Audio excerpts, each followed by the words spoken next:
Conexão Notícias. Apresentação J. Batista. Conferindo a hora certa para você, 10 horas e 21 minutos na Folha FM. Conexão Notícias. Espaço aberto. Conforme havia anunciado, vamos falar de reforma da Previdência. Nós estamos em nosso estúdio com Múcio Novaes, ele que é presidente do Conselho de Gestão do Grupo de Líderes Empresariais de Pernambuco, o LIDEPE, para falar sobre a reforma da Previdência. Desde o começo, quando surgiu isso, temos uma divisão. Os que defendem a reforma e os que são contrários. Isso perpetua aí em vários setores. Na empresa, no comércio, nas redes trabalhistas, nos sindicatos, melhor dizendo, e dentro do próprio governo aí há quem defende e quem é contrário. Múcio Novaes, bom dia, prazer revê-lo, seja bem-vindo aqui ao nosso estúdio, tudo bem? Bom dia, Jota, bom dia, ouvintes. Vocês defendem a reforma da Previdência, é isso? Nós defendemos a reforma, não estamos defendendo qualquer ação de um governo. Uhum. Nós estamos defendendo o futuro do Brasil e de milhões de brasileiros que nos sucederão. Uhum. Agora, por que essa defesa da reforma da Previdência? Muita gente talvez ainda não tenha entendido, não é? Quais os benefícios que essa reforma da Previdência traz de maneira geral para o país, hein, Múcio? Jota, vamos primeiro pela idade mínima. A idade mínima é uma questão que se impõe sociodemograficamente. Uhum. Não temos o que falar muito dela. A expectativa do brasileiro está aí mais de 72 anos para os homens, talvez 75 para as mulheres. Uhum. Isso acho que tecnicamente não tem que se falar. Uhum. Agora, um ponto fundamental na reforma é ela corrigir essa profunda desigualdade entre o que recebem 30 milhões de brasileiros que são trabalhadores, profissionais liberais e empregadores que estão na iniciativa privada, uhum, e 1.100.000 brasileiros que estão nas áreas públicas, na área federal, na área estadual e na área municipal. Que são os servidores públicos e aí aqueles de maior salário, né? Você vê essa distorção, esse desequilíbrio, que gera tantos privilégios para tão poucos. Você tem uma ideia, na iniciativa privada, os 30 milhões de brasileiros, eles têm uma aposentadoria média de R$ 1.180. Uhum. Na área pública, essa aposentadoria média entre legislativo, executivo, judiciário, Ministério Público, os estados e municípios, ela chega a R$ 9.000. Com um agravante que no legislativo a aposentadoria média é de R$ 24.000. Uhum. R$ 24.000, que são corrigidos pelo mesmo índice dos salários, uhum, que são pagos a funcionários públicos, é o que chama-se paridade, e na uhum, integridade. O funcionário público recebe 100% daquele salário com o qual ele se aposentou. Uhum. Na iniciativa privada, não é essa conta. Uhum. Nós temos um teto máximo de R$ 5.500, e as pessoas, os trabalhadores, principalmente os trabalhadores da indústria e do comércio, recebem ao redor de 70% daquele valor do salário com o qual eles se aposentam. Uhum. Agora, Múcio Novaes, reforma é necessária, né? Vocês defendem isso. Já tivemos sinalizações no governo de Fernando Henrique Cardoso, de Lula, Dilma também ensaiou alguma coisa, mas sempre era no começo de cada governo. A FHC ensaiou lá no início, Lula também ensaiou no início, não conseguiram fazer uma reforma ampla, não é? E agora esse governo está aí em reta final, desgastado. Vocês acreditam literalmente que isso vai ser possível ou teremos um remendo de reforma? Jota, a reforma da Previdência, ela está atrasada 20 anos. Você mesmo falou que ela começou no governo, tentou ser passada no governo Fernando Henrique, no governo Lula, uhum, e alguma coisa semelhante ou pequena no governo Dilma. Certo? Neste governo, que está no final e com a popularidade baixíssima, há essa tentativa de aprovar a reforma da Previdência. Nós acreditamos que a reforma pode ser aprovada, certo? Ela uhum, vai ser aprovada não na sua integralidade, como havia sido previsto no projeto original, mas com boa parte daquilo que pode dar equilíbrio às contas públicas brasileiras, retornar a capacidade de investimento do Estado, porque quando a gente fala em reforma da Previdência, a gente está falando também lá na frente salvar a educação e a saúde no Brasil. Uhum.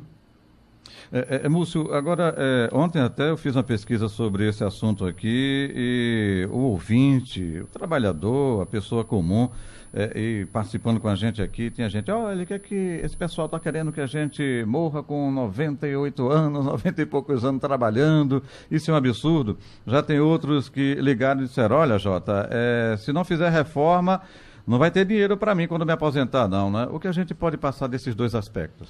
Eu vou dar um exemplo para você. Rio de Janeiro. O que é que acontece no Rio de Janeiro? Um descalabro administrativo e financeiro total, desequilíbrio profundo das contas públicas, salários em atraso, aposentadorias em atraso. Então, se você não tiver o equilíbrio das contas públicas, não há futuro nem para a Previdência, nem para a saúde, nem para a educação, nem para retomar os investimentos em infraestrutura que o país tanto precisa. Uhum. Mas aí não seria um outro aspecto, não? Porque há quem diga que o governo colocou trabalhadores de um lado, empresários de outro. Opa, deveria acontecer uma reforma com relação a impostos, seria esse outro aspecto. Isso de fato acontecendo? O governo deixou trabalhadores e empresários contra o outro e ficou de fora, que o ideal seria essa reforma justamente para diminuir impostos, Múcio? Eu entendo que a reforma da Previdência, ela coloca trabalhadores e empregadores do mesmo lado. Uhum. Mas, evidentemente que na sequência da reforma da Previdência, nós temos que ter uma reforma tributária ou um projeto de simplificação tributária, como estão chamando. Isso. E um pouco mais na frente, isso com certeza no próximo governo, no primeiro ano, a reforma política que será a mãe de todas as reformas. Uhum. Agora, Múcio, fala um pouco do líder, né, aqui em Pernambuco e também que faz parte desse contexto nacional, né? Vocês realizaram vários debates em todo o Brasil, aqui em Pernambuco, exemplo que aconteceu, São Paulo também. Como é justamente o segmento com relação a essa reforma? Tentando explicar, passar aquilo que o governo não conseguiu, ou seja, com a comunicação para conscientizar as pessoas, seria por aí mesmo? Isso aí, você sabe muito bem que o governo se comunicou profundamente mal e de forma errada no começo, agora melhorou a comunicação. Nós estamos tentando fazer a nossa parte, que é passar a nossa opinião, nosso pensamento, a ação do empresariado de Pernambuco, representado no LIDE, que tem mais de 90 empresas, empresários, executivos e entidades vinculadas a ele. De todos os ramos, Múcio? De todos os ramos, todos os ramos. Agricultura, indústria, comércio, o que você imaginar está lá. E isso é um fortalecimento, isso vem crescendo nos últimos anos. Fala um pouco justamente desse trabalho do LIDE. Eu entendo que o LIDE hoje é a principal caixa de ressonância do pensamento e da ação do empresariado pernambucano. Uhum. Nós temos esse conjunto de filiados muito grande, né, que pelos dados que nós temos, eles representam mais de 200 mil empregos e alguma coisa em torno de 5% a 6% do PIB do estado de Pernambuco. Uhum. É uma entidade muito forte e muito representativa. Uhum. Vocês tiveram já vários encontros com o prefeito de São Paulo, João Dória, né? Ele também, como empresário, participou do líder, né, lá de São Paulo, né? É uma tendência de, o líder vai seguir nesse segmento político com o PSDB, é isso que representa ou não? Dentro do próprio líder tem várias tendências, fala um pouco sobre isso. Acontece que o prefeito João Dória, o empresário João Dória, foi fundador do LIDE. Isso. O LIDE Pernambuco, embora integre o sistema LIDE, ele tem sua independência e sua compreensão própria dos problemas brasileiros, dos problemas de Pernambuco. Nós somos absolutamente independentes, não temos vinculações político-partidárias, e essa independência é um passaporte que nós temos para reverberar nosso pensamento e a ação do empresariado pernambucano. Uhum. Ô Múcio, quem vai decidir isso são os deputados. Os deputados federais. Deputados federais, isso, exatamente. E qual o trabalho que o LIDE vai realizar junto aos deputados federais? No caso aqui, a bancada pernambucana. Nós temos conversado com quase todos da bancada, né? Muitos políticos, muitos parlamentares conhecidos. Muitos representam até o segmento empresarial, né? Segmento empresarial. E fazendo ver a eles da importância da aprovação da reforma da Previdência como instrumento para garantir o futuro do Brasil. Uhum. Outros países já fizeram isso, né? Temos exemplos aí. Uns por escolha, outros por necessidade. A Grécia e Portugal foi por necessidade, né? Por necessidade absoluta, diante de uma crise sem precedentes que contaminou todas as contas públicas, a capacidade de recuperação daquelas economias. Você vê que Portugal hoje é um país que tem um indicador mais positivo do ponto de vista de retomada do seu crescimento. A Grécia continua enfrentando problemas, fez um ajuste fiscal drástico, né, dramático, e está saindo também da situação que foi imposta pelo desequilíbrio das contas públicas. Agora, claro, tem do outro lado aí segmentos que defendem a situação atual, né? Sindicatos, né? Representativos, diga-se de passagem, e que isso tem influência também eleitoral. Vocês, claro, empresários, defendem a questão de um projeto de nação e não de governo, né? Mas isso vai influenciar o governo literalmente, né? Opa, olha, a gente vai perder votos nesse segmento. Como tentar, de uma forma, modificar isso, hein? Jota, não tenha dúvida que às vésperas do ano eleitoral, essas influências são pura realidade. Agora, se você verificar quem está na oposição, fora a oposição política, são entidades e sindicatos que representam o corporativismo do funcionalismo público. Aí eu devolvo uma pergunta. Você conhece algum funcionário público desempregado? Nós conhecemos 12 milhões e 200 mil brasileiros desempregados. Empregados de chão de fábrica, do comércio varejista, atacadista, da indústria e da área de profissionais liberais. Até no início, quando se veio à tona, olha, se faz necessária a reforma da Previdência, aí eu me lembro que até o segmento militar, que tem algo diferenciado, né, perante a Constituição, até o ministro Jugman, que é o ministro da Defesa, disse, olha, mas os militares estão dispostos também a contribuir, dar a sua parcela. Opa, mas isso ficou só no discurso. Eles são encarados de forma diferenciada. Eles e outros tantos, né?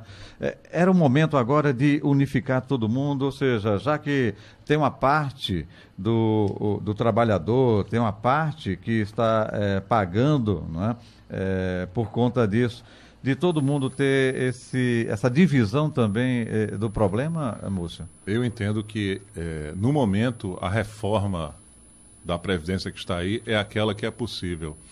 Novas formas de reforma da Previdência, elas virão aí no próximo ano e no próximo governo, principalmente. E aí você tem que ter uma avaliação completa de todo o espectro da Previdência para que todos os brasileiros possam contribuir para o problema. Então, além desse reajuste que vocês falam, reajuste fiscal, que outros aspectos o LIDE defende? Não, como eu disse a você, nós defendemos a reforma da Previdência e, na sequência, a reforma tributária, uma reforma política que possa dar um norte ao nosso país. Mas a reforma da Previdência, a gente sabe que tem muitos interesses, que ela pode surgir como reforma e lá, dependendo, com interesse de cada deputado, alguém colocar, olha, não vai ser desse jeito, vamos fazer aqui o que pode ser feito. Não vai sair perdendo, não, Múcio? Veja bem, deixa eu conseguir colocar mais detalhes sobre a minha pergunta. Porque existem aditivos de determinados deputados que têm interesses. O líder defende a reforma do jeito que está sendo passada aí, com toda a sua integralidade, é isso? O líder defende a reforma do jeito que ela está, e com dois aspectos principais para fundamentar a reforma. A idade mínima, que você sabe muito bem que ela é absolutamente necessária, e essa quebra de privilégio entre os funcionários públicos, os aposentados do sistema do setor público e aqueles do setor privado. Atendendo isso, vocês se sentem contemplados? Nós nos sentiríamos contemplados e, a partir daí, outras reformas da Previdência virão, sem dúvida nenhuma. Muita gente fala também que essa reforma é para estimular, não é? Por exemplo, a previdência privada, isso procede, não? Para quem tem esse discurso, isso é uma desculpa? Não, tem situações específicas hoje, principalmente nos municípios. Você tem a previdência complementar para os municípios, para os estados, para a própria União. E a previdência privada, na realidade, é uma realidade, é uma escolha, uma opção que as pessoas, os aposentados têm de complementação da sua renda, como em qualquer outro lugar do mundo. E a agenda, não é, do líder para disseminar essa reforma nesses aspectos? Como é que está a programação aí? Fim de ano agora eu acredito que não tenha mais nenhum encontro de vocês, né? Ou tem ainda? Não teremos mais encontro Tá agora. Nossos Natal, encontros né? começarão em janeiro e fevereiro, principalmente. O que a gente tem feito é disseminar o que a gente pensa sobre a reforma da Previdência nas redes sociais, na imprensa, na televisão, aqui na rádio, de todas as maneiras possíveis. Mas programado algum evento público, a exemplo do que aconteceu agora em 2017, início de 2018 teremos isso também? Existe algo programado aqui para o líder Pernambuco? Não, por enquanto não. A gente está avaliando o que fazer. Muito bem. Múcio Novaes, estamos chegando ao final da nossa entrevista. Mais algum detalhe que você gostaria de ressaltar? Fique à vontade. Não, gostaria de agradecer a sua atenção e dos ouvintes, né?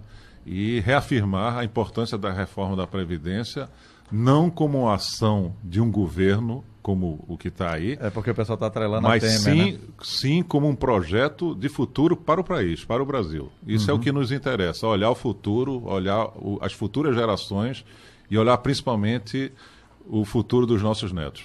E como as pessoas podem ter acesso às informações aí do LIDE Pernambuco?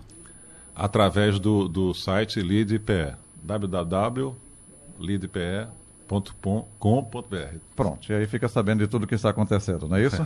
Múcio, para você, para todos do LIDE, um Feliz Natal e um Feliz 2018, viu? Muito obrigado, tudo de bom. Para você também, tudo de bom, obrigado. Final do nosso quadro. Conexão Notícias. Espaço aberto. Vamos a